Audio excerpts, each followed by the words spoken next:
Latest episode দেখুন একদম add free.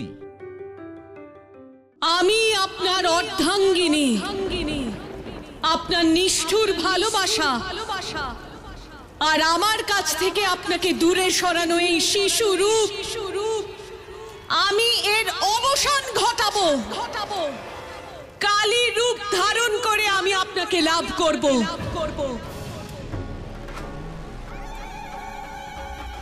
আর যদি তখনও আপনাকে আমি লাভ না করি, আপনি আমার ভাবনা না বোঝেন, আপনি আপনার স্বরূপে ফিরে না আসেন, তাহলে আমি কালী রূপে জগৎ সংসারকে সংহার করব।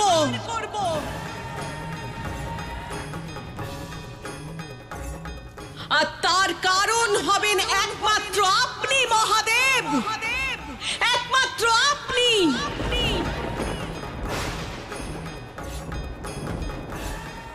আপনি আমাকে আঘাত দিয়ে দিয়ে কঠোর করে দিয়েছেন মহাদেব, কিন্তু এইবার আপনিও কালীর ক্রোধকে শান্ত করতে পারবেন না।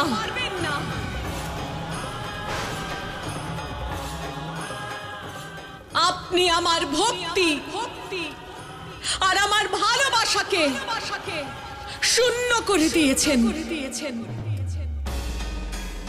কালীর কালখণ্ডে আপনাকে মহাদেব রূপে নিজের ভালোবাসা প্রমাণ করতে হবে,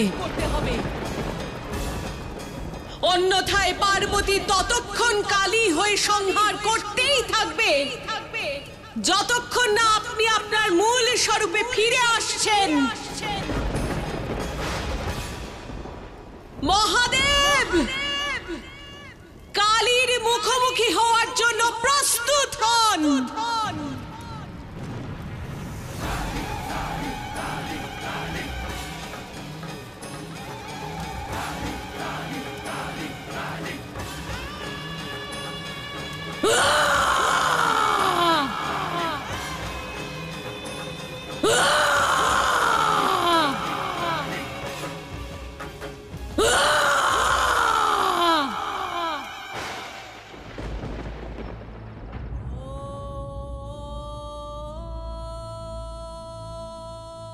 আপনারা সবাই যেতে পারেন।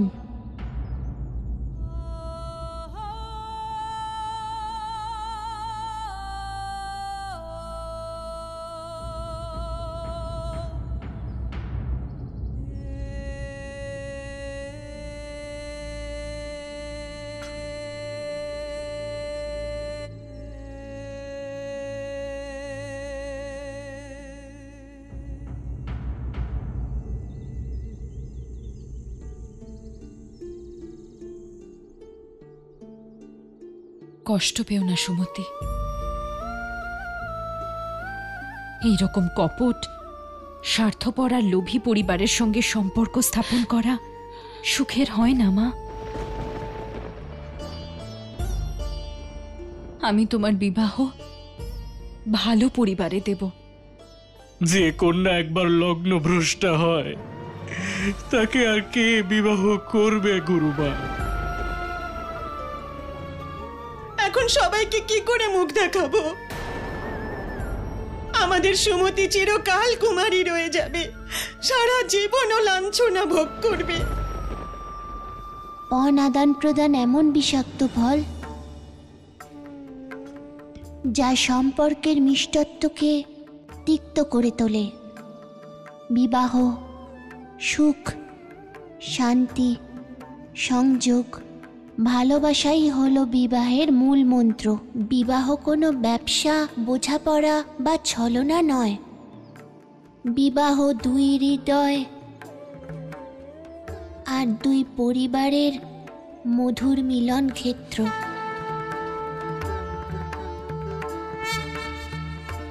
বিবাহে যে কোনো ধরনের পণ দেওয়া বা নেওয়া অপরাধ। এ এমন এক কুপ্রথা যা বিবাহের পবিত্রতাকে সম্পূর্ণভাবে নষ্ট করে দেয়। কন্যা আর পুত্রের মধ্যে কোনো পার্থক্য নেই। পণ নামক এই কুপ্রথাকে বন্ধ করতে হবে। সমাজের সকলকে সম্মিলিতভাবে এর বিরোধ করতে হবে, বহিষ্কার করতে হবে। তবেই এক সভ্য সমাজ আর সুন্দর পরিবারের নির্মাণ হবে।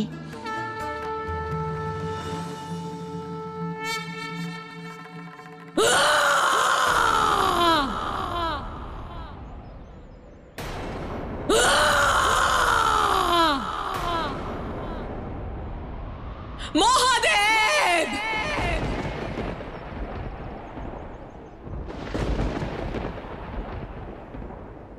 মহাদেব! মহাদেব! মহাদেব!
আমার প্রথম আর শেষ প্রশ্ন, তুমি শিশু ভোলানাথকে মুক্ত করবে কি না?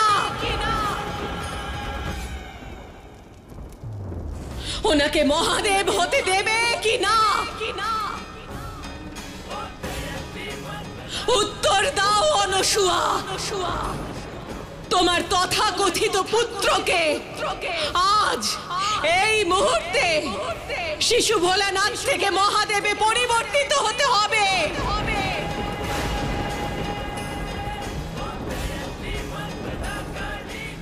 সেই জন্য বিনা কোনো তর্কে, বিনা কোনো ছলনায় ওনাকে মুক্ত করো।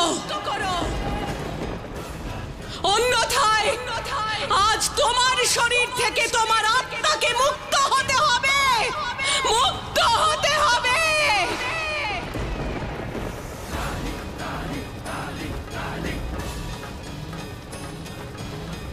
দেবী পার্বতী, নিয়তির অনুসারে যখন যেটা হওয়ার সেটাই হয়।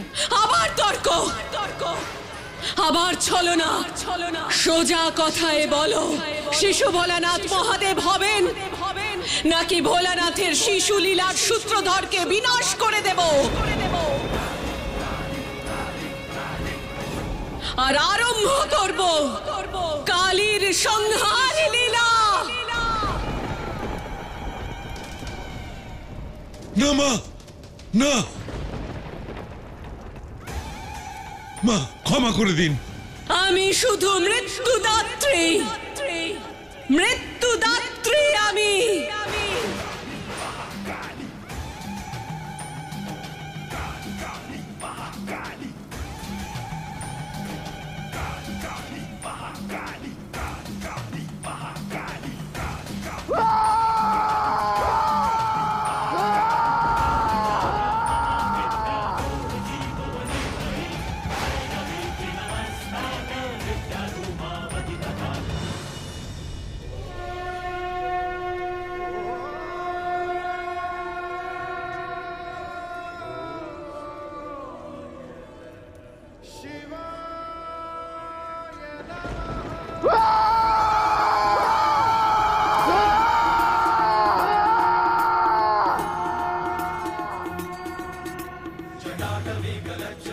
প্রভু, মহাকালীর এই রুদ্র মূর্তিকে শান্ত করতে আপনাকে আপনার স্বরূপে ফিরে আসতেই হবে। দেবী অনসূয়াকে রক্ষা করুন প্রভু, আপনি মহাদেব হয়ে যান। হ্যাঁ প্রভু, এছাড়া ছাড়া যে আর অন্য কোনো উপায় নেই।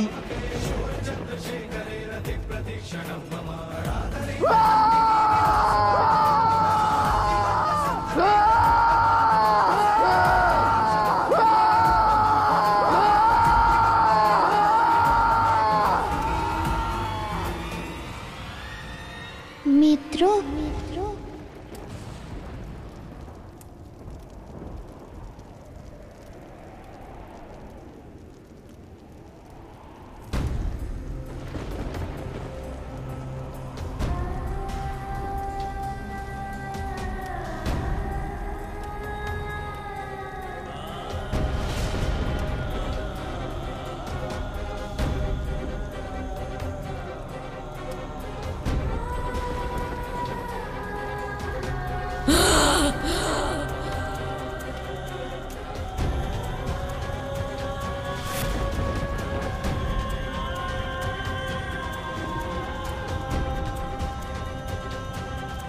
আমাদের সাহায্য করুন মা, আমাদের রক্ষা করুন।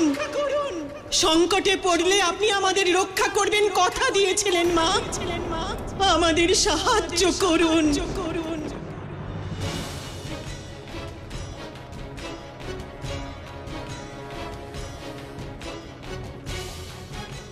আমাদের সাহায্য করুন মা, এই সংকট থেকে আপনি মুক্ত করুন। কোথায় আছেন মা? আমাদের এই সংকট থেকে রক্ষা করুন মা।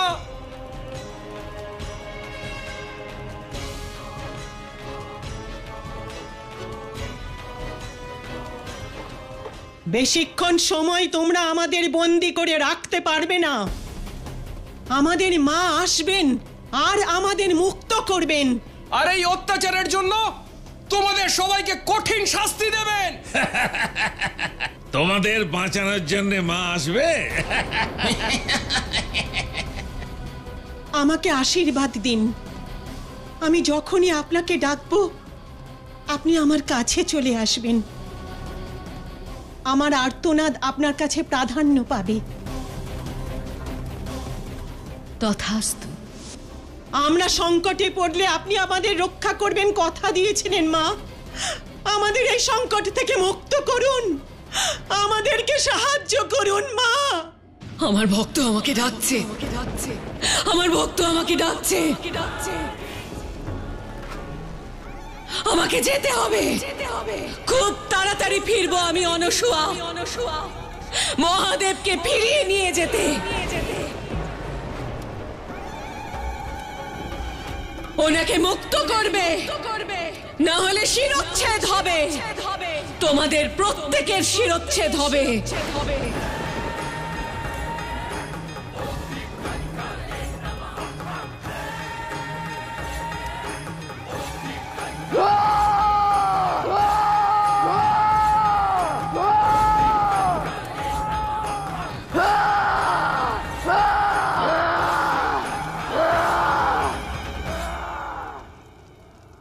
দেবী, যে কোনো উপায় মহাকালীর এই ভয়ঙ্কর ক্রোধকে শান্ত করতেই হবে, অন্যথায় এই ক্রোধ মহাপ্রলয় ডেকে আনবে। বাবা তুমি চিন্তা করো না, কালীর ক্রোধ আমি শান্ত করব। তাই কারোর ভয়ভীত হওয়ার কোনো প্রয়োজন নেই। এইবারে তুমি মা কালীর ক্রোধ শান্ত করতে পারবে না পুত্র। তুমি দেখোনি ওনার কথায় কোনো সহানুভূতি বা করুণা ছিল না, ওনার কথায় শুধু রুক্ষতা ছিল। কিন্তু আসলে তো উনি মায়েরই রূপ বাবা। যেরকম এই কঠিন মাটির ভিতরে শীতল জলের সম্ভার আছে, ঠিক সেরকমই ওনার মধ্যে যত ক্রোধ আছে তার বেশি করুণা আছে। আদি শক্তির এই কালী রূপ ওনার হৃদয়ে অনবরত অন্যায়, অসন্তোষ, অসফলতার সঞ্চার ঘটিয়েছে। আর সেই কারণেই উনি এইভাবে ক্রুদ্ধ হয়ে আছেন বাবা। ওনার ক্রোধকে আমি আমার নিষ্পাপ নির্মল হৃদয়ের মাধ্যমে আর ভক্তি দ্বারা শান্ত করতে পারবো।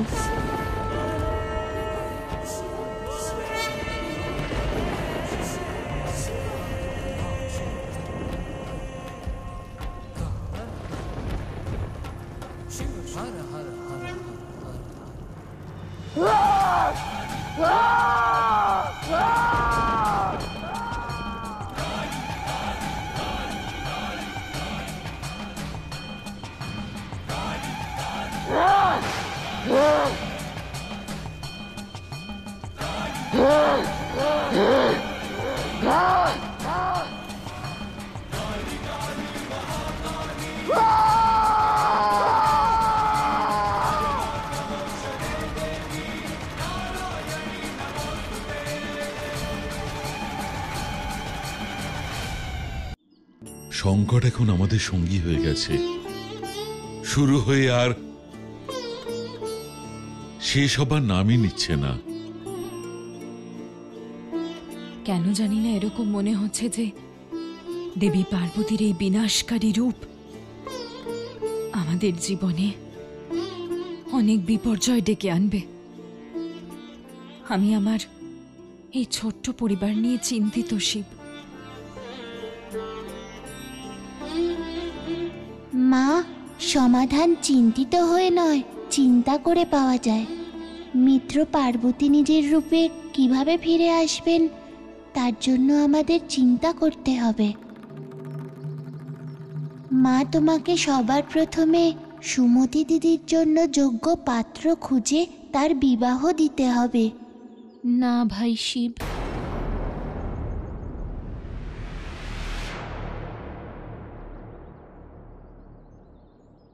আমি আর বিবাহ করব না।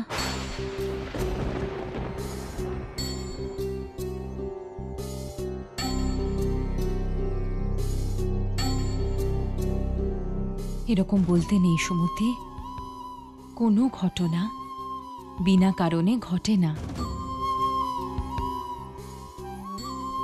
যা হয়েছে ভালোর জন্যই হয়েছে। আমি আপনার আর ভাই শিবের ভালোবাসা বুঝি গুরুমাতা। তাই তো ভাই শিব আমার অপমানের শাস্তি দিল ওকে। কিন্তু আমি আর এখানে থাকতে চাই না। এখানে থাকলেই নিজের অপমানের কষ্ট ভুলতে পারবো না, আর না ভুলতে পারবো সমাজের এই বাক্যবানকে। আমার মা বাবার কষ্টকেও সহ্য করতে পারবো না। আর তাই কিছুদিনের জন্য আমি এখান থেকে দূরে কোথাও যেতে চাই গুরুমা। হ্যাঁ মা, আমরা আমাদের গ্রামে ফিরে যাব আর ওখানেই থাকব। যখন তুমি চাইবে তখনই আমরা ফিরব। গুরুমা, আশা করি আপনি আমাদের মনের অবস্থা দেখে আমাদের আটকাবেন না। না আচার্য বিদ্যাধর, আমি আপনাকে আটকাবো না। আশা করি যে স্থান পরিবর্তন করলে সুমতির মন কিছুটা হালকা হবে।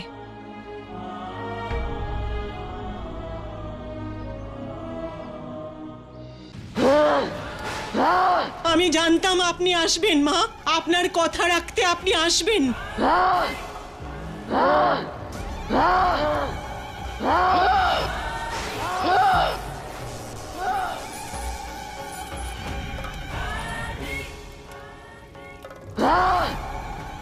মা, মা,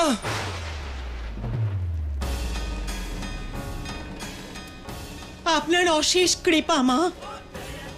জয় মা কালী, জয় মা কালী, জয় মা কালী, জয় মা কালী, জয় মা কালী, জয় মা কালী। ইন্দ্রের সমস্ত সৈন্যদের শাস্তি দিন মা। হ্যাঁ মা, ওরা অন্যায় করেছে আমাদের সাথে, জোর করে আমাদের সব কিছু ছিনিয়ে নিচ্ছে মা।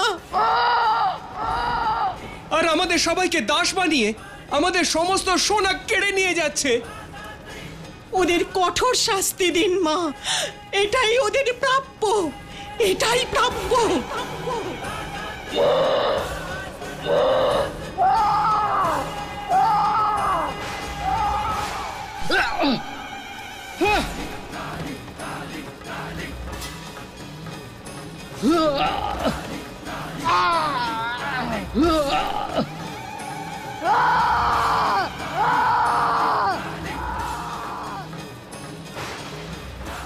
অন্যায়ের বিনাশ করব আমি। যাও গিয়ে বলে দাও দেবরাজকে যে আমি থাকতে দারুকা আর তার পরিজনদের কেউ কোনো ক্ষতি করতে পারবে না, কেউ না, কারণ ওদের রক্ষা করছি আমি।